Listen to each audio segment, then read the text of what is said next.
When you are finished, at the end of the reading, please pause for at least 3 to 5 seconds. It's not long, but it is needed. Please pause when you have finished the reading. The word of the Lord. Thanks be to God. This gives you the opportunity to say the word of the Lord. Say it nicely, clearly, reverently. Then when you are finished, please turn and then go back to your seat the same way by which you entered. The second reader.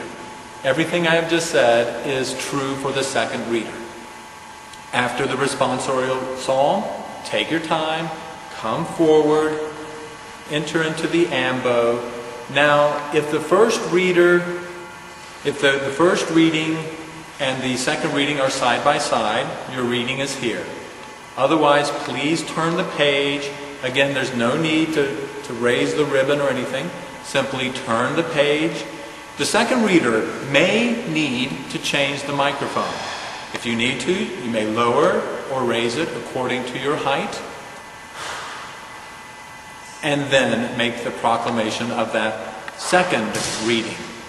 At the end of the second reading, we need for you to slowly close the book and then place the book into the pocket that is on the left-hand side in the ambo. Place it there, and then you return to your seat.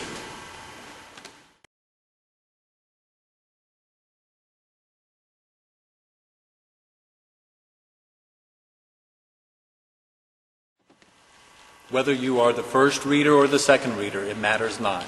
When you finish reading, we ask you to please return to your pew by the same way in which you entered into the ambo area. Please again reverence the altar. You're bowing to the altar. If by chance you sit on the opposite side of the church, that's very fine as well. When you get to the center of the church, bow to the altar, then continue to your place. Again, everything, take your time, plenty of time. There's hopefully a little bit of built-in silence, so you'll be walking slowly, reverently back to your place. When anyone is doing any of the readings, obviously we're very attentive to anything going on. For those who are our readers for the 11 o'clock Mass, oftentimes before the first reading, we gather all the children so that they will then be dismissed and they go to St. Michael's Chapel. Please kind of time it so that you're in the ambo ready to begin the reading. There is no need to stand off on the side and wait. There's no need to get into the ambo and then just keep looking to the door, waiting for the door to close. No. At that time, there's a lot of attention on you. When you are in the ambo and you're ready to proclaim the reading, please do so. Again, we're telling our family story. We're talking about the prophecies in the Old Testament that are fulfilled by Jesus Christ in the New Testament. Your role is such a critical one, a very beautiful one. We need everyone to approach it with great reverence, respect, knowing the importance of this ministry in the church. That's why I really want to emphasize again the need to rehearse, to practice. Maybe you are even practicing in a room that has a mirror so that you can even see yourself as you are looking up. By practicing, practice as in read out loud. Get very familiar with the readings and what are the emotions behind them. You can even go to the website and there is a link that takes you to another website in which you can hear someone else read those readings, just in case you happen to wonder about the pronunciation of some of the words, some of the names in Hebrew, for example. Now, there is one other role that is still left, and that is the person who will be doing the general intercessions. The general intercessions are always led by the deacon, and when there is no deacon, we ask the second lector to do the general intercessions. We have a Xerox copy of the general intercessions that you can find in the sacristy.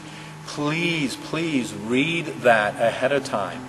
That's why it's important to arrive early to Mass. Read it ahead of time. Also on the website, the parish website, you can go to the Lector section, you can click on General Intercessions, and you can already read the General Intercessions from home. You are ready for it. Oftentimes there are people who fumble over the words of the General Intercessions because it's apparent that there has not been any practice that has gone into preparation for the General Intercessions. When you approach the ambo or the lectern on the other side of the church, please do the same. You bow to the altar, you approach the lectern where the cantor sings. Also, I would like to stress this as well. Please start going to the lectern during the creed. Do not wait for the creed to conclude. It is my hope that you will be standing at the lectern with the appropriate petitions in front of you even before the creed ends. Again, it is my anticipation that you will arrive here as the creed is being professed by everyone.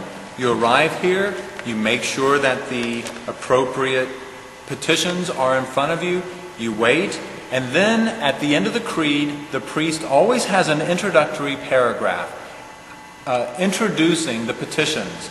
Sometimes it's word for word as you will see it on this sheet. Sometimes the priest will extemporaneously say something else. But it's usually very clear when it is your time to talk. Now please note, these microphones are set differently than the microphones in the ambo. These microphones are set for a cantor's voice who sings out loud. So therefore, they are not as sensitive as the microphones that are in the ambo. What does that mean? That means you have to project even louder than you did when in the ambo. When in the ambo, we always say, talk as if you're speaking to the person on the 5th pew. When you're over here, speak as if you're speaking to the person on the 10th pew. So you have to raise your voice a little bit. Please feel free to move the microphone if need be, if the cantor's height is different than your own. Please read through the entire General Intercessions, all of them, nice, slow, reverent pace. Please, again, try to maintain a good eye contact if at all possible. After your final petition, and then it's time for the priest to conclude the petitions with the final prayer, please remain in place until that prayer is finished, at which point you may return back to the pew, bowing once again to the altar, and then going to your pew to be seated. I am standing behind the altar. Everyone is familiar with the altar of sacrifice. This is where the offertory takes place. Did you realize that the ambo has been called the altar of the Word? Because indeed, a person is nourished, not only from this altar, most importantly from this altar, but nonetheless, a person is nourished from the altar of the Word. So again, I want to thank you for your desire to serve in this beautiful ministry of Lector. It is one that is very important, one that is to be taken seriously, as I know most of you do, on a weekly basis. Many of you have served here at the cathedral for many years, long before I arrived as pastor, and hopefully long after I have left. Please always keep in mind that we ask you to find your own replacements if you're not able to serve. It is very important. Always check in at the sacristy, always make sure you know the readings, and please always be familiar with both readings should one of the other lectors not show up. Hopefully that will be an occurrence that doesn't happen too often. Again, on behalf of the Cathedral Parish, I wish to thank you for your very important ministry that you offer to the many people who call the Cathedral Parish their home.